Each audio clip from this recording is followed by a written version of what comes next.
නමෝ තස්ස භගවතු අරහතෝ සම්මා සම්බුද්දස්ස තෘතීය පරිච්ඡේදය පළවන පාඩම. දැන් ඔබ චිත්තචෛතසිකයන් දන්නේය. චිත්තචෛතසිකයන් පිළිබඳව ඔබගේ දැනුම සම්පූර්ණ වීමට ඒවා ඇතිවන සැටි චිත්ත වීති උගත යුතුය. ඒවා උගත හැකි වීමට පළමු කොට චිත්තචෛතසිකයන්ගේ වේදනාදී විභාගත් උගත යුතුය. එබැවින් මෙතෙන් පටන් වේදනා හේතු කෘත්‍ය ద్వාර ආරම්මන වස්තුන්ගේ වශයෙන් චිත්ත විභාගය දක්වනු ලැබේ.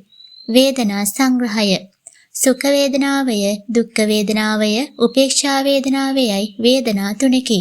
සුඛ වේදනාවය, දුක්ඛ වේදනාවය, සෝමනස්ස වේදනාවය, දෝමනස්ස වේදනාවය, උපේක්ෂා වේදනාවයයි තවත් ක්‍රමයකින් වේදනා පසෙකි.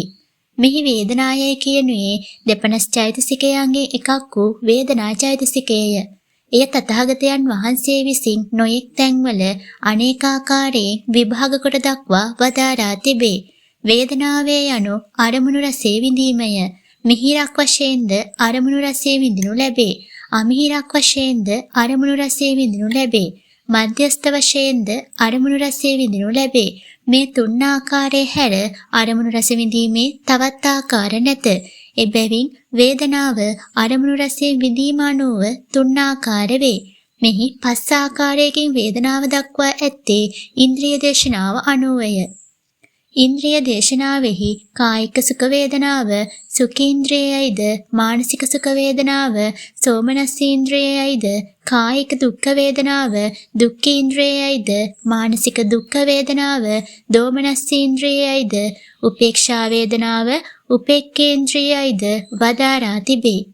ඒ වේදනාවලින් යුක්ත වන සිත් චිත්ත පරිච්ඡේදයේ දැක්වෙන පරිදි පහසුවෙන් සොයාගත හැකිය. සුඛ සහගත සිත් ඇත්තේ අහේතුක කුසල විපාක කාය විඥාන පමණකි. දුක්ඛ සහගත සිත් ඇත්තේ අහේතුක අකුසල විපාක කාය විඥාන පමණකි. ලෝභ මූල සෝමනස්ස සහගත සිත් සතරය අහේතුක කුසල විපාක සෝමනස්ස සහගත සම්තිරණය හසිතෝත්පාදය කාමාවචර ශෝභන සෝමනස්ස සහගත සිත් 12ය ප්‍රථම ධ්‍යාන සිත් 11ය ද්විතීය ධ්‍යාන සිත් 11ය තෘතීය ධ්‍යාන සිත් 11ය චතුර්ථ ධ්‍යාන සිත් 11 යන මේ සිත් 62 සෝමනස්ස සහගත චිත්තයෝය. දේශ මූල සිත් 2 දෝමනස්ස සහගත සිත්ය.